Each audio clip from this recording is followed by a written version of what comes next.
Well, let's pray, friends. Let's pray. Gracious God, oh Lord, we come to you on this day as winter has seemingly arrived, and we find ourselves in a new season. This season, Lord, that first looks to Thanksgiving and then towards Christmas. This time, Lord, where we begin to prepare our hearts for your arrival, for your entrance into this world. And we give you thanks that you are a God who doesn't stay far away, but a God who comes near to us, a God who enters into our lives and into this world.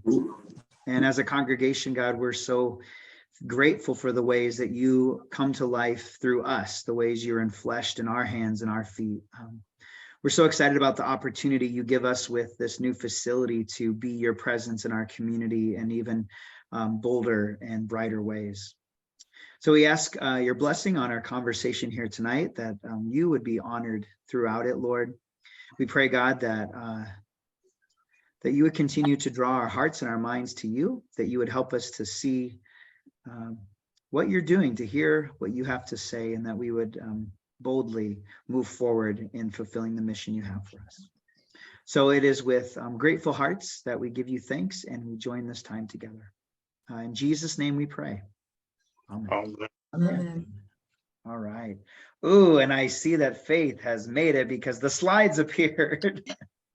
Hello, everybody. I'm sorry, my rehearsal at the high school just ended, so I'm joining you from the high school choir room. But I'm happy to be with you. Thank you for your patience in my absence. No problemo. Glad you could get on. Well, I'm going to review a couple things here, and we're going to break this down into a couple different sections where we'll stop and ask for questions and things. And the first section is stuff that you've probably seen and heard before, but we want to lay the foundation of how we got to where we're at and what that is all about. So I'm going to invite you, if you'd like, if you have those packets in front of you, most of you should have your big white envelope. And if you want to pull out your New Heights, the new brochure, that would be great. I have the blur on my camera, so then you can't even see it. But here's the theme verse. You've seen this and heard this. Thank you, Faith's holding it up. Our theme verse says, "Let your roots grow down into him and let your lives be built on him. Then your faith will grow strong in the truth you were taught, and you will overflow with thankfulness." That's our theme verse that we started our Shine Appeal in 2021. We laid it on that, and we pulled out our three main pillars and themes from this passage. We've been preaching on that now these last few weeks on our consecration theme, but let's review those pillars then that we've been talking about. Face going, what just happened to my slideshow? Here it comes. There it is. All right. So the three pillars. Number one is grow roots. And we said this is all about connecting people with God as they deepen their faith. And that will continue to be a core of who we are and what we're about, helping people to connect with our awesome God and grow those roots deeper as they grow in their faith. But number two is all about building community. How do we build our lives on Christ, and not just as individuals, but together? This is connecting people and communities with intentional space. And so a big part of this whole project is, how do we create space where people can come together, where communities can form, where we can build community? We've been really, I think the last 2 years, that's really been brought home how important connection and community are. Then the third pillar here is overflow. And we're really thinking of this as how we connect the gifts that we have to offer with the opportunities that are out there to give in life-giving ways. And so how will our community be blessed through this congregation? How will we continue to bless one another? Thinking of all those big picture pieces. Well, at the bottom of that first page in your brochure on page 2, we've got some bubbles, a timeline, and just a reminder of where we've been and how we got here. In 2009, our congregations merged. That was St. John's and Our Savior's came together in 2009. And at that time, we said, okay, we're going to our goal is to be in a new place together. And so we started looking for property. We found some property in 2010, and in 2014, we paid off those 10 acres. And we said, okay, now it's time to start saving for the building. Let's start those plans for what a building will be. And let's start saving for it. And so we worked at that and worked at that. And then in 2021, as it got time for us to do the next phase of an appeal, the vision team spent a lot of time in prayer and discernment. And this idea for the Grove really emerged clearly for us, this idea that our church, ultimately, our building and our campus, would be for the community. It would be a space called the Grove that would be geared towards serving our community. And then 2022, just when we got a new price update and thought, oh, I don't know if this is ever going to happen. God surprised us with the school building. And so 62,000 square feet for $350,000. And that was back in February. And now we're full speed ahead, moving towards ultimately the Grove coming to life and moving in there together.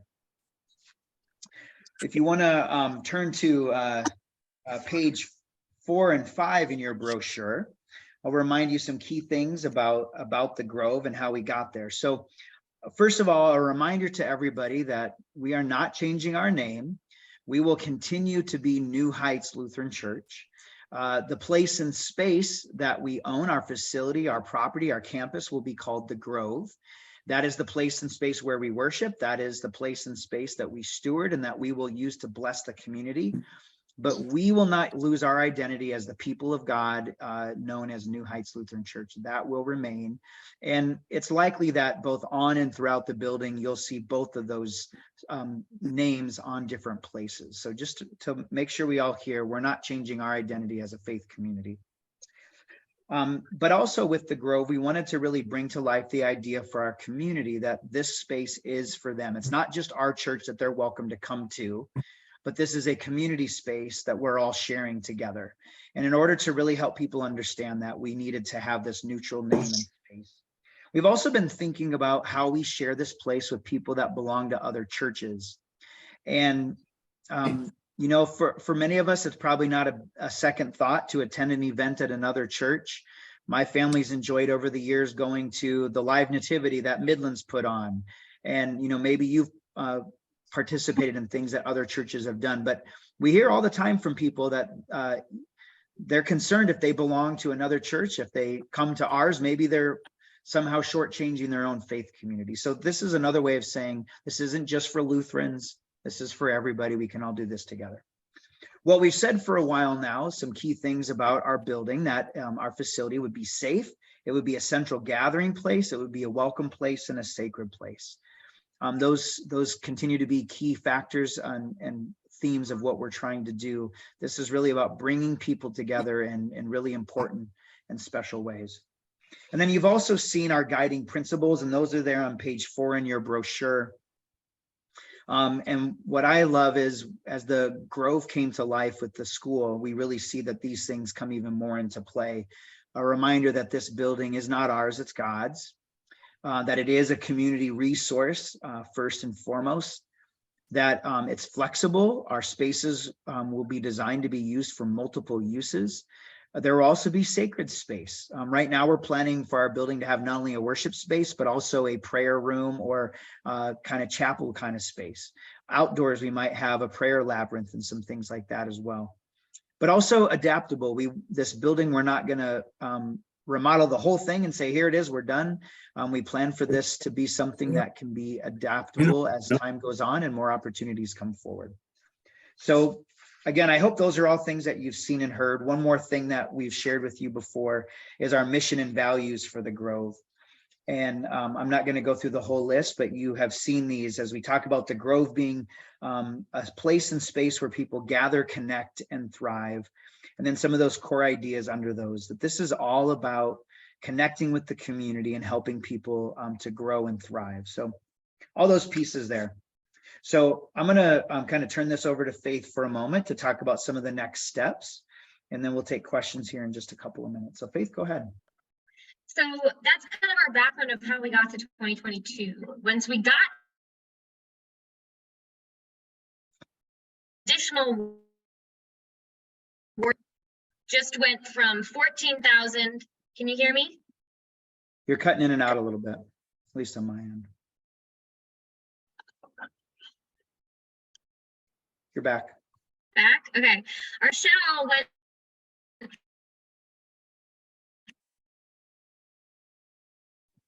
Yeah, you're in and out again. Stop sharing your screen or your picture for a moment. That might help.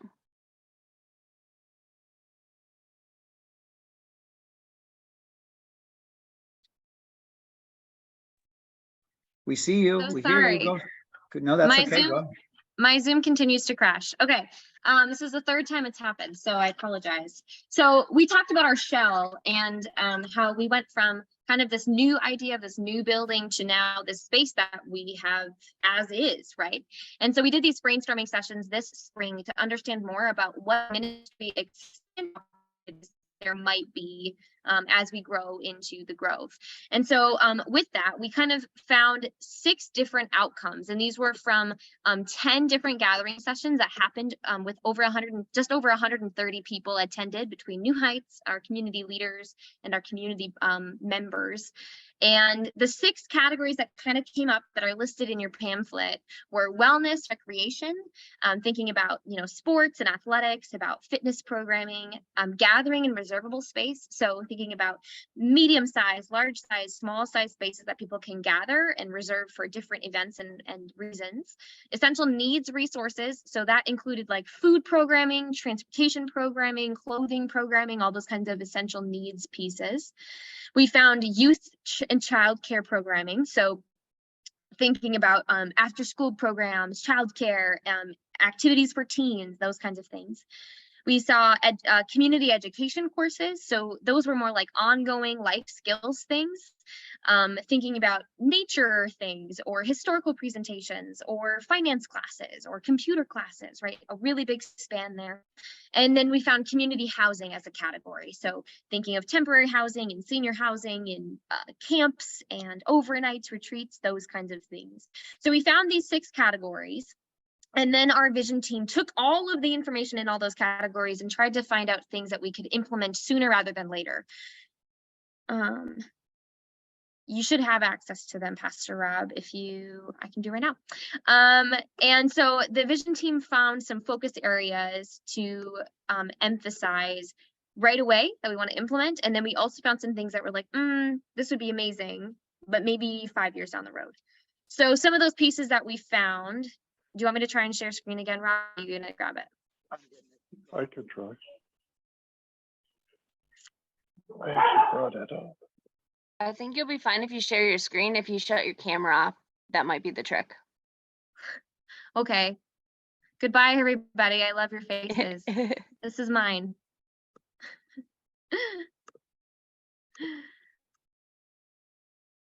Okay, can you see me and hear me? Yep. Okay. So we found kind of focusing from a vision team perspective on senior and intergenerational activities, ways that we can host events like that. We want to equip our space for recreation and wellness. We've got a gym, we've got all that field space.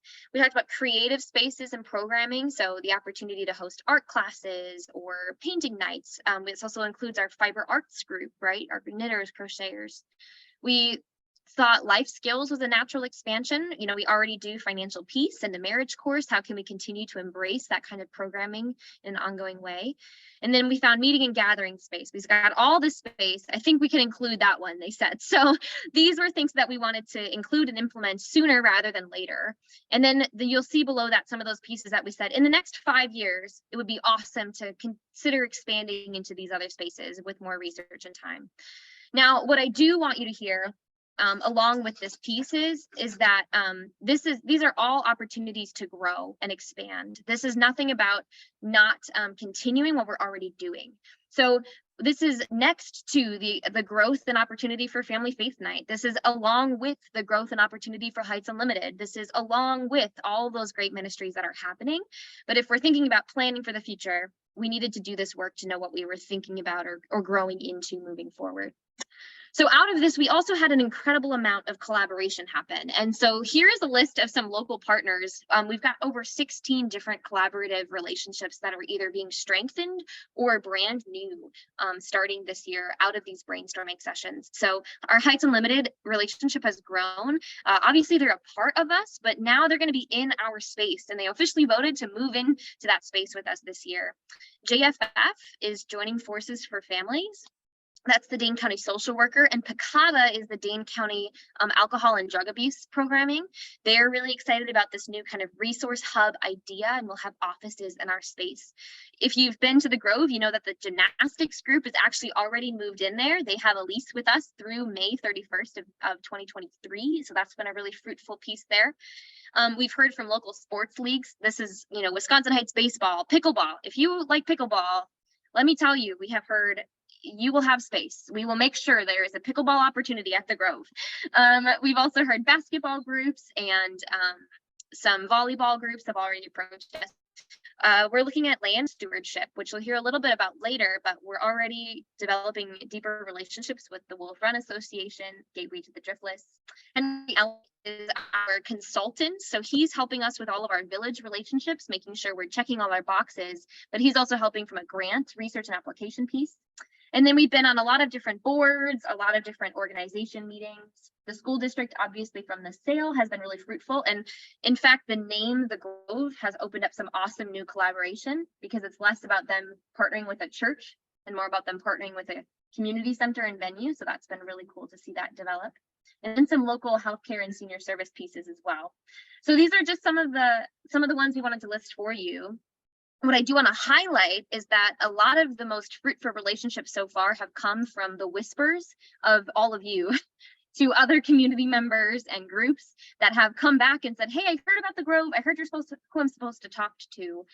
What do I do now? And so I just want to say thank you for your communication, for your championing, and the ways that this has started to move forward.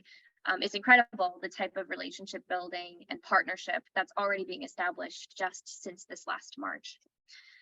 But again, last thing is we want to continue to say these are opportunities alongside what's already happening. So thank you to all of our ministry leaders, all of our teams, all of our lay leaders who are a part of what New Heights already is. And the reason that we started looking to grow already was because we as a church outgrew our current space. And so what a gift it is that God's blessed us with to think even bigger than where we started.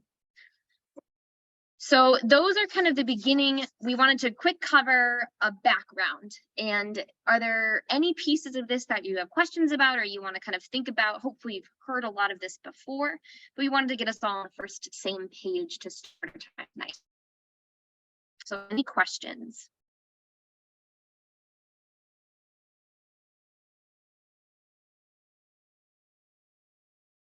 All right. Please let us know if we miss you here, but I'm going to invite you then to take your brochure and look at page 7 as we start talking about the site. And so in this next little part, we want to go over both the outside and inside of the building, tell you about some of the important pieces, some things that we're going to use as is, other things that we're hoping to expand to or change in the future. So a variety of things. And of course, along the way, we're thinking in multiplicity. How can we use spaces in multiple ways? So first of all, you'll see on the next slide coming up, just a quick review of our site. We've got 6.5 acres with the Black Earth Creek running along our northern boundary. We've got this huge green space in the middle there that we can do all sorts of outdoor things with. We've got exterior gathering areas and playground space, all sorts of great opportunities with what we've got outside the building. A couple things we want to show you then, and you've got kind of a map on that page 7 that shows you some possibilities of what parking might be in the future.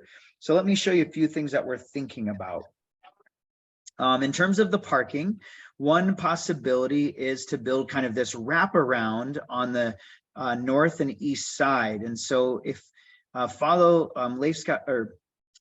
Faith's got the arrow there, you see Elm Street is way over on the right-hand side of the slide. That's a block down from the school. We're looking at the possibility of creating a wraparound there so that we can help with traffic flow, vehicles can pull through, but especially with Heights Unlimited getting supplies dropped off with semis, it'll be really helpful for a truck to pull in along the building, make a drop at the back entrance, and then pull through and out the other side. So that's one potential thing we might be doing. If we did that, we'd move some of that playground equipment to another spot on the green space. But also we're looking at how we can get some street parking with diagonal parking along the street and so forth. I also want you to note at the very top that black and white picture, that is of the creek, because already before we even bought the property, there were plans in place to improve the creek bed. This is post floods from a few years ago. So it's going to be starting any day now. Actually, they're going to be renovating the creek bed. They'll actually be thinning out the trees, which on our side of the creek will mean we'll be able to see the creek from up at the building, but there'll still be plenty of trees on the other side. So it'll make actually a more open but beautiful spot for us to use back there. We will be looking for possibilities to add a prayer labyrinth, a campfire pit, some outdoor space for weddings and things like that, all sorts of possibilities. And then I also wanted to note, you see that picture of the outdoor of the main entrance. We're probably not going to do that particular example, but we are looking for ways that we can mark off the entrances to the building and help people to know where to go and how to get in and all that kind of thing. So these are things that we're thinking about and working on. Faith's going to take you inside the building and share with you some of those particulars. Yeah, so now if you turn your page to page 8 and 9, you'll see the interior layout for our project. So a couple things I want to point out before we get too detailed is that there are two kind of main entrances right now on the facility. There's the east entrance, which kind of lines up with that parking lot we were just looking at. And then there's the south entrance, which is currently the main entrance. Most people go in this door to get to the gym and kind of that main cafeteria space. Now, the other thing I want to say is there is currently no second floor drawn on this preliminary design. That is intentional. If you've been in the building, you'll know that this whole east wing has 2 stories. So there is a level exactly like this, but up 1 floor. At this time, that is not included in our phase 1 scope. And Pastor Rob will share a little bit more about that later. But I do want to name, it's not there. Don't look for it. There's a reason behind that shift there. So as we look to the inside of the building, I want to start with what's kind of in the remodel scope right now. So there's about 17,000 square feet that are being looked at for kind of the main impact area, what we started to call the core of the building.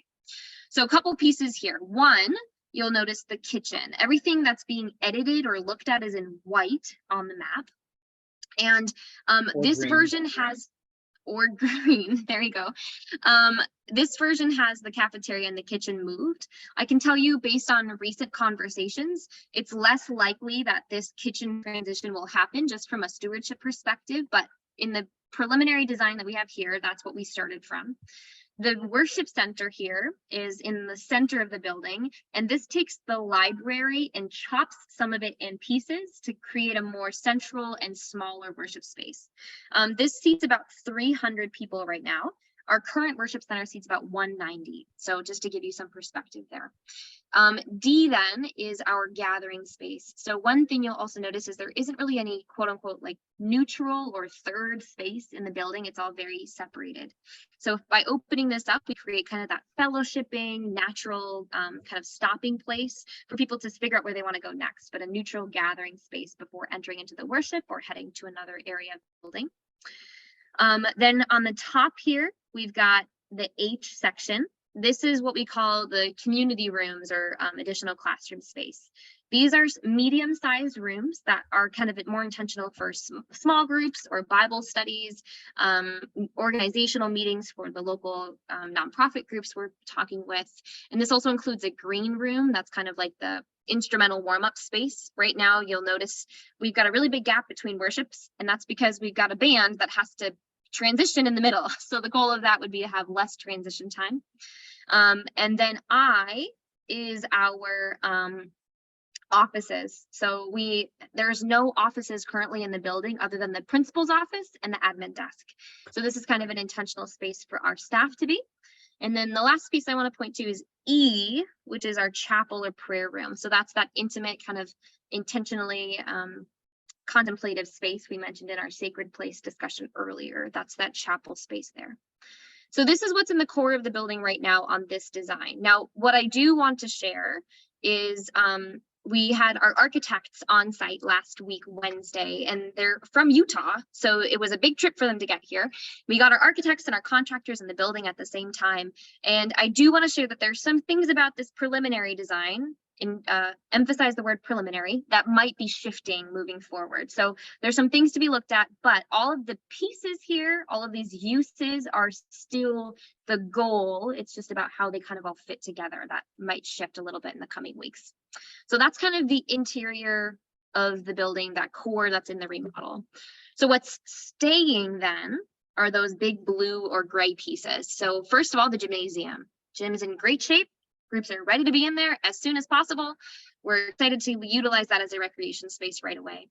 F is our community resources wing. So that's where Heights Unlimited will be housed. There will be a fiber arts room there, as well as the social services office. That's kind of our community resources wing to the north.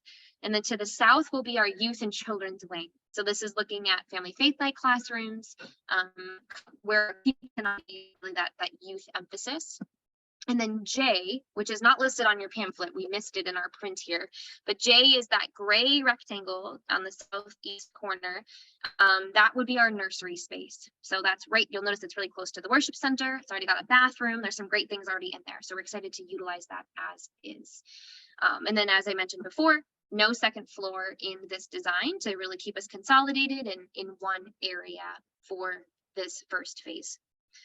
So that's what I've got for insights. Now, Pastor Rob, I have one question that comes up a lot, right? So do you want to talk us about walls? Yeah, you know, this is a building with lots of square footage and lots of room. So why would we be talking about adding more walls, creating more rooms? So a couple of important pieces around that. So first of all, I'm just looking at that library. If we were to keep it as it is, it's 5,600 square feet. That's almost it's almost 3 times, it's 2.5 times our current worship space. So it's way bigger than our current worship space. Our current worship space has a max of in the 180 to 190 range. We're looking at a new space that would be around 300 max for seating. That would be 300 would be more than enough. If we were to use the whole library, we'd be upwards of 400 seats. And which means most of the time we'd use it, we would feel like we were lost in a vacuum of space. So first of all, to really make that worship space feel worshipful and kind of the right size for our community, it's important that we shrunk that room down a little bit. We also wanted to try to get everything for now on the first floor. One of the big shifts in this for us in moving to this building is going to be the utility bills and the other things it's going to cost to use this huge space. Now, over time, we hope that between building use fees, rentals, things like that, and as we continue to grow, we will be able to make use of all the square footage and afford it well. But for right now, we've made it a goal and a priority to basically say, let's kind of block off the second floor so we don't have to be heating it and cooling it quite the same. We don't have to be checking the bathrooms there all the time and making sure they're clean. We don't have nearly as much square footage to clean, all of that. So we're trying to stay on the first floor for now until we're ready to expand to that second level. And so that does mean, though, building out a few more things on the first floor so we can keep it all there. Also, a big one is we need a bathroom that is ADA accessible. Right now, all the bathrooms in that school are geared for kids and they're rather well used. So we would be creating some new bathrooms right in the middle that would be both a family room and a men's and a women's. So lots of options for people, but a brand new bathroom. So that's required. Faith mentioned that we need office space. Obviously, teachers had their offices in their classrooms. We needed offices for our staff and such. So we'll be adding some of those things. So that was a big part of it. Another piece to mention here is walking. One of our goals with this space is that we can get people in it throughout the week, but especially in the winter, this can be a great space for people to get inside and walk and not have to drive to Madison to go to the mall for walking.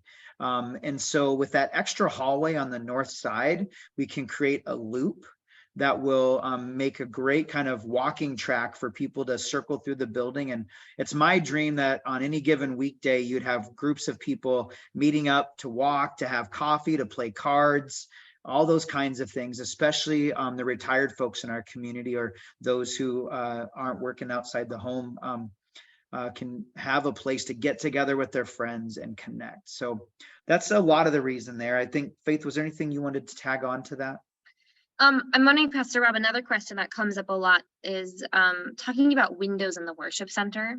Could you Yeah, maybe talk a little bit about that central location and how that natural light plays in this design? yeah, we're used to worship spaces that have light coming in through windows, and certainly in our current building we experience that. The reality is that churches are no longer being designed with natural light coming in, and there's a lot of practical reasons for that. But the main thing is just to control light is really important, but also we can do so much with lighting now that we can very easily and inexpensively bring light into the room. But what our architects have told us is the buildings the worship spaces we have built with windows in recent years, we've come back a couple years later and they've got them all covered up with something because the light made it difficult. And so just want to name that is the way that worship spaces are being designed nowadays, is without that natural light. And of course, if you've been in our current building on a sunny Sunday morning, we're all playing the dodge the bright light game as we shift around in our seats. And so we understand a little bit of what that's like, but that's the main thing there. We don't plan to have natural light in the worship space as it is. So, all right. Faith, do you want to share with us kind of who's involved in this planning and discernment process and how decisions are being made around these things? Yeah, so what we do want you to hear today is that there are a lot of different steps and there's a lot of different hands that see all this at different times intentionally. So all decisions, kind of the conversation starts with our contractors and architects. They are our professionals, is what they do for a living. And both our architect and contractor specialize in churches. And so we have just been blessed with that partnership. But every week on Tuesday, every Tuesday, the remodel planning team meets to review anything that's been discussed from a remodel perspective. This team also receives all of the notes from any questions that come up, any goals that the ministry groups and ministry and operation teams have set or said, hey, this needs to be thought about. This is a priority for us as a ministry team, as well as notes from staff and the congregation and the community sessions, all those things. So they've got kind of all of the information, and that's the first team to review. Henry Elling, as we've mentioned a couple times, also works on a lot of big projects, and he's helping to make sure that anything we're using the building for or are planning for or we'll have to submit for approval from a village perspective is good to go. So he's making sure we're checking all our boxes from a legal perspective and from a practical functional space.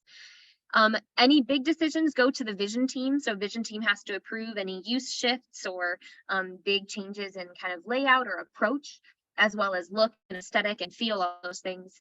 And then our ministry and operational teams, if you're on one of those teams, you were invited into a conversation already this fall, and they continue to be a part of the process for any specifically related to their ministry to make sure that we're equipping and we're really thinking of all of those different uses. And then finally, we hope to continue to have congregational opportunities to hear what's going on. And anything that would go forward from an actual lock it in, sign the contract has to be congregationally approved. So we encourage you to continue to be engaged, to follow along, to ask questions, and to be a part of this approval and discernment process as well when those opportunities arise along the way. So with that, that's kind of the main content in terms of what's changing, what are we looking at? Are there any questions from you all about the remodel planning process as of now and what we just shared in those last couple of slides since our last question time? I do have a question. Can everybody hear me? Yep, go ahead, Yeah. Vicki.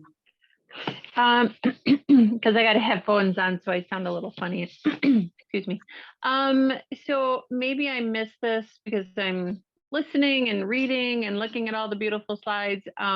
What is our timeline as far as when we feel like we're officially at the Grove in Maizumi versus the Black Earth Church, or is it going to be a shared space as transitions are happening?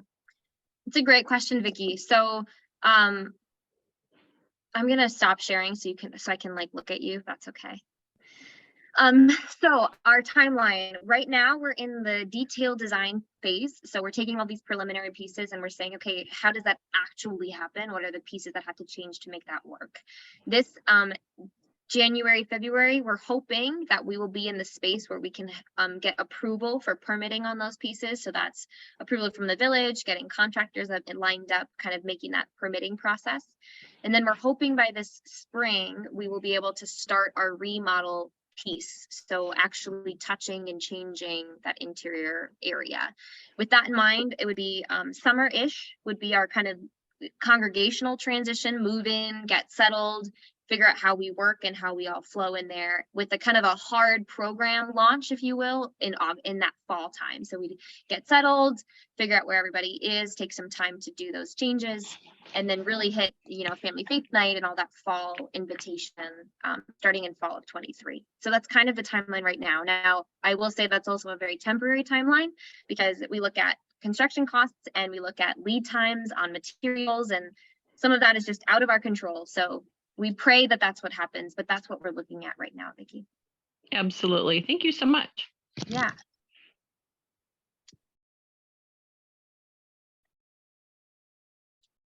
Any other questions about our remodel plans, things you're reading or seeing in your packets? Faith, Yeah, Matt. what do you guys need from us? Well, that's the Yeah. next section we're going to go into next, Matt. So you're right on the money. Thank you. All right. Thanks, Matt. So Yeah. before we answer Matt's question, any other questions, you guys? Because that's where we're going, what we need from you. He did ask that question to Faith. I'm sorry, Faith. Well, it's a two-part. We're going to talk about the immediate, and my answer for the long term is, well, should I answer it later? What do you think, Rob? Should I just wait? I'll just wait. Matt, ask it again later if it's still a question for you. Excellent. Okay, well, let's move us into the next part.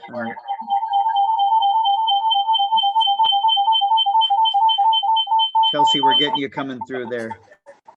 We're getting a feedback on you. Chelsea, if you still have a question, do you want to type it into the chat and then we'll come back to it, okay? So I'm going to ask you guys to flip to pages 10 and 11 because this is where we need you. The first part is here, how do we make this all come to life? How do we make it happen? And obviously this is going to take some finances, and it's going to take a lot of energy. And while in the long term, we hope all of this will be self-funding in many ways, it's going to take a lift from us to get us in there. So we all understand that we're a part of what God's doing and how we do this, but let's look at some of the numbers specifically, and you'll see that on page 11, and we'll put it up on the screen here, kind of our initial anticipation. So our current goal for the remodel project is to keep it to about 2 million. And so, but already we have a lot of that already accounted for, about 1.5. So let me explain that to you.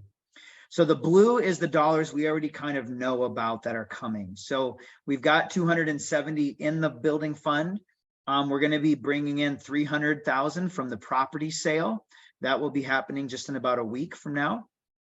There's a little asterisk here by the Black Earth property. That 326 is what we hope that we'll get for that. That's not a guarantee, but that's what we're ballparking. And then a really cool one is this grant, $250,000, 250,000. So this is about 99.9% sure we're going to be getting that grant. We've talked to the grant folks. They've said what you're doing is exactly what we're looking for. Everything you're telling us, this is perfect. And so it's not official until we actually do it, but they've more or less, they've said, yeah, this is going to work. You're going to get these dollars. So that's 250,000 right there of a grant. And then we have another 350,000 that has been pledged through the Shine pledging process that hasn't come in yet. And those dollars have been pledged over the next couple of years. And so we probably won't obviously have all of those right when we do the remodel, but those are dollars that are coming. Now with that, plenty of families in our congregation didn't participate in the 2017 pledging and or the 2021 pledging. And so we do hope that if you didn't, or you did and you want to do more, we hope that you would still consider making some special gifts towards the remodel itself.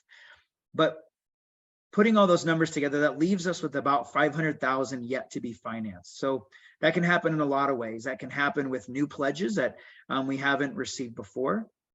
Some of that can come in through the building use fees and rentals and things that we'll be able to charge. We're also looking for additional grant opportunities. Henry Elling, our consultant, is actively working on other grant options. In fact, our staff just this week found out about another Lilly grant that might be a great possibility for us. So we're looking for those things. Because this project is so focused on the community and serving the community, there's an awful lot of grants that become potential prospects for us. And so we're really actively looking for that. And then, of course, we have the option of a mortgage, and it's very likely that at least to get the remodel moving, we will probably have to take out a loan of some kind. And that's something that we can, pay off in large chunks if dollars come in, or we can take our time on that. But long story short, we have a lot of these dollars already coming, and we got some more to go. But I think it's important to note here that with the Grove being a non-faith-based entity in itself, the concept of the Grove being non-faith-based, that gives us more potential on the grant side. So that's those things there. So what does this mean for budget and how we pay for things going forward? Because this is another piece we need y'all to understand. So in addition to the remodel, the way we're budgeting is changing going forward. Because up to this point, we've been holding our funds in our dollars in two different places. We've had dollars in our regular ministry that, pays our staff, makes our ministry happen. And then we've had our Shine Appeal or our land and building fund dollars that we've been saving up just to go towards the project. So once we do the remodel, all those building fund dollars will be going to the remodel, and that will no longer exist. And so going forward now, we're just going to track one fund of dollars, and our regular giving each year will be paying for all of it. And so what that means is for us to keep in mind that the building itself is part of our ministry and mission. And so a big shift that will happen here is currently of our giving, our facilities costs are about 6% of our overall ministry and mission budget. What we're anticipating with the building, assuming we have a mortgage with it, and knowing what the school paid in utilities, our facility cost is going to end up being closer to 22% of our budget. So that's a huge chunk of dollars going towards a building. Now, we knew this when we bought the school. We knew that that was going to alter our budget significantly, but we also knew that that was still major savings from what the $5 million new build would have cost us in terms of a mortgage. So still big savings, and it gets us in a building with much more square footage and allows us to do many more things for the community, but it does come with those increased costs. Now, I also want to point out that when the finance team started building out the budget for next year, they're also sort of doing worst case scenario. So when they factored in utilities, they factored in the numbers that the school district had. Well, the school district was using the building, the whole space all day long, heating and cooling, everything, lights on everywhere. So we're really hoping that our utilities won't be near that same price. That's yet to be seen. So we just started worst case scenario when the finance team was figuring things out. So that just gives you a little preview, but I want you to understand then as you think, and we're going to talk more about giving in a moment, but when you think about dollars going forward, besides special gifts just for the remodel, we're really now thinking in terms of one budget going forward of how we make the whole thing, how we pay for all of it for our ministry and mission to flourish, okay? So now I'm going to ask you to take out the rest of the sheets in your packet, if you don't already have them out. And if you would grab your giving intent card. I should probably turn off my blurry background so you can see what I got in my hand. So this is our giving intent card brochure. And if you want to open that up to the inside, can you see mine? Okay.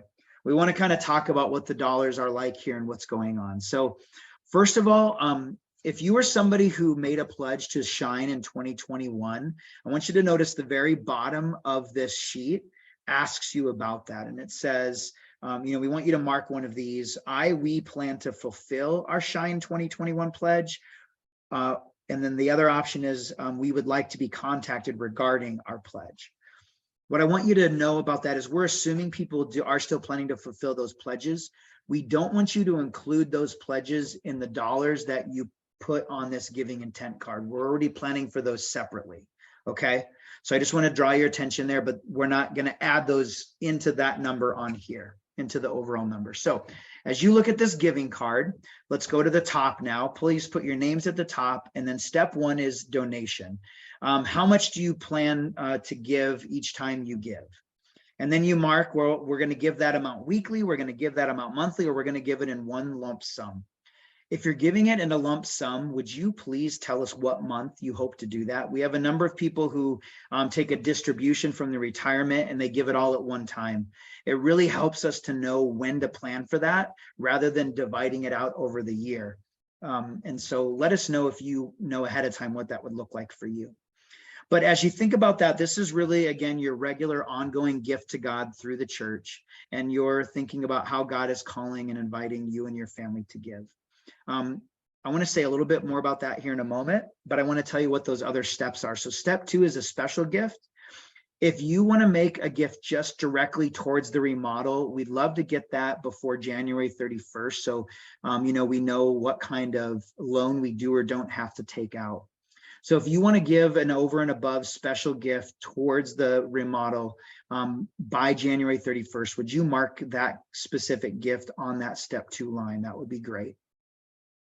And then step 3 is about creative giving. And there's a whole worksheet in your packet here. It's a 2-page stapled sheet that talks about some important things about giving and then gets you thinking about some creative ways. And some of these might be legacy gifts. They might be ways that we pay off the mortgage in the future or that help us for the eventual stage 2 remodel or other ways that we fund this whole project. And so maybe you've got some insurance that you want to give to the church in the long run or some kind of other appreciated asset or some kind of deferred giving. So we want you to look at some of those ways that maybe you could benefit and bless the Grove or or New Heights in the future, or maybe even in the near term there. So things to think about. With that, that sheet I was talking about looks like this, that packet. And on the back of it, it says championing God's work. And an important part of that is you just telling people about the project.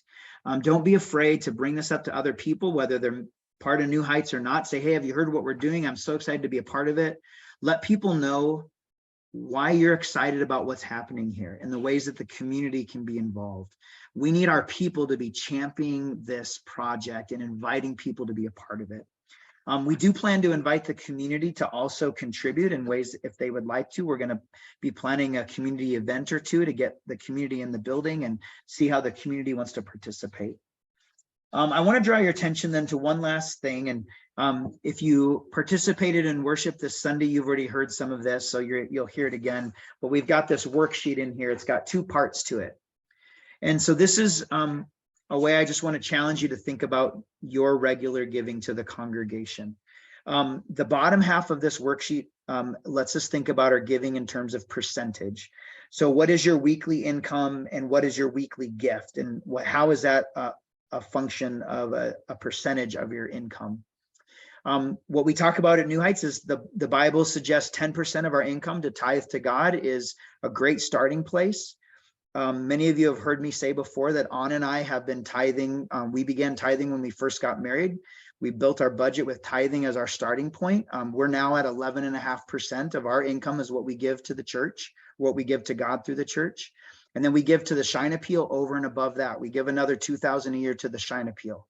So those are real dollars that we give because we believe in what God's doing in this faith community, and we want to see this all come to life.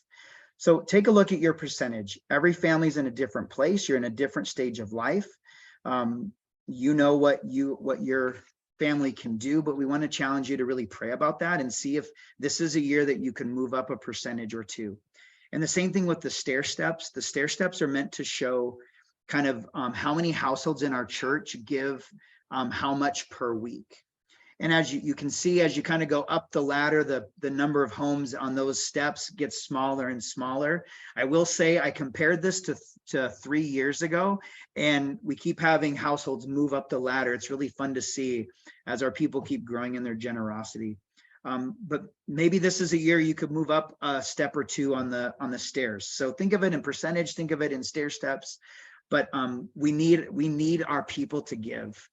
Our budget is growing because of this space, and until we can really get the community in there to help fund it, the heavier portion is on us right now. If we need to fund that through a mortgage to begin with, we will, but we're really looking for your gifts and for God to work through your generosity. So that's kind of the basics on the number stuff. Matt, at least on the giving side, that answers your question, what we need from you. But we want to turn it back to you guys for questions now, as you've looked at that and thought about all that giving stuff. And we'll go from there. So questions around the numbers and how this is going to work, the budget and the giving intent.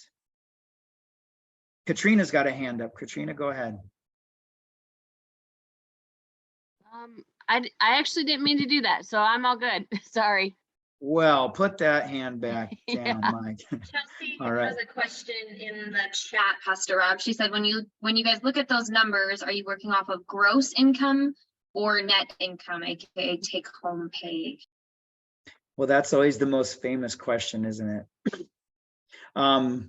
I personally work off of the whole kit and caboodle for me personally, but I think you need to work off the number that works for you. And while you hear me say a 10% number, ultimately, I don't think God has those hard, fast rules for us. So go with what makes sense for you. But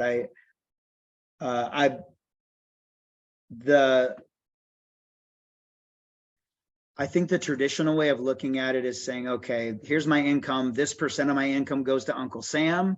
This percent of my income goes to God. This percent of my income goes to housing, and so on. So I prefer to take the whole pie first, and that's the number I work off of.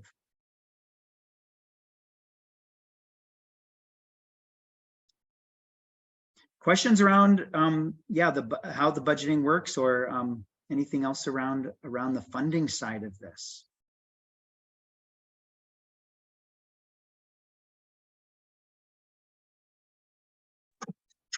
Wow.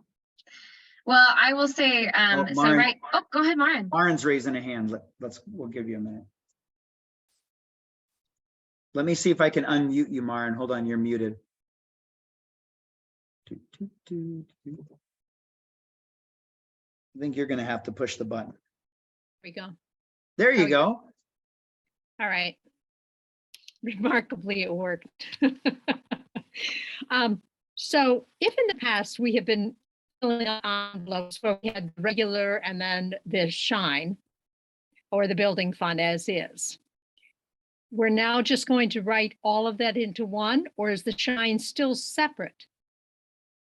Yeah, so we're gonna now be tracking it all into one, but your shine giving will come in. It will be recognized as shine giving, but it's going to end up going all into the same place. So it will still get noted as shine giving, but we won't be holding it off into a separate account or a separate fund. It will all go towards directly all of this.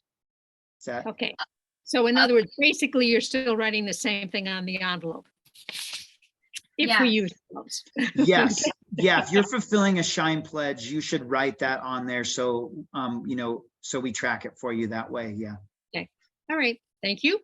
Yep.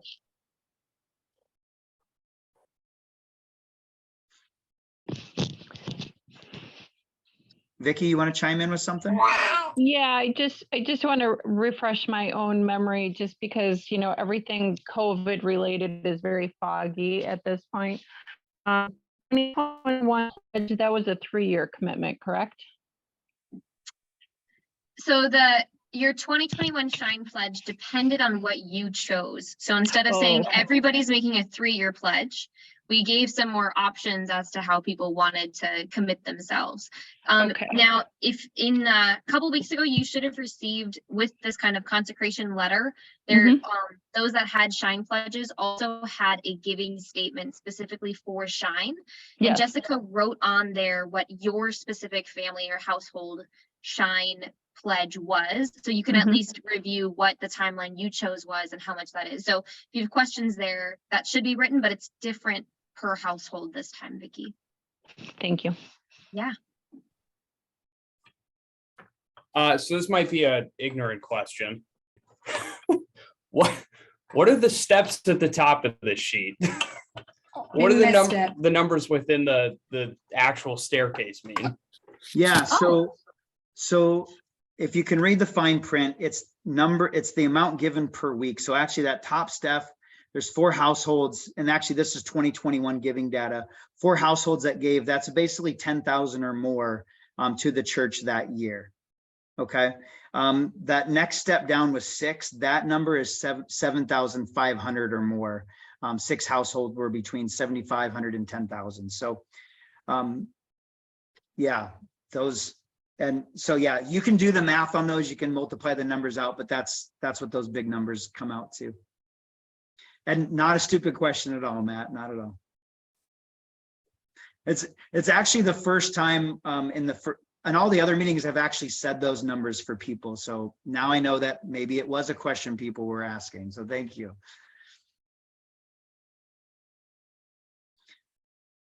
Well, let me kind of make a last call here, and then I'll say Faith and I will stay on for a little bit once we officially close here with, we got a few last comments and a prayer. If you want to stick on for some extra conversation at the end, you're certainly welcome to do that. Yeah, Emily, we can answer that. Call Jessica in the office and she can get you up to speed on your Shine Appeal pledge, okay? All right, Faith, why don't you tell us what we got here? Awesome. So one thing I do want to say is right now, this is the ask we have for you today. We're looking at consecration, we're looking at the budget, right?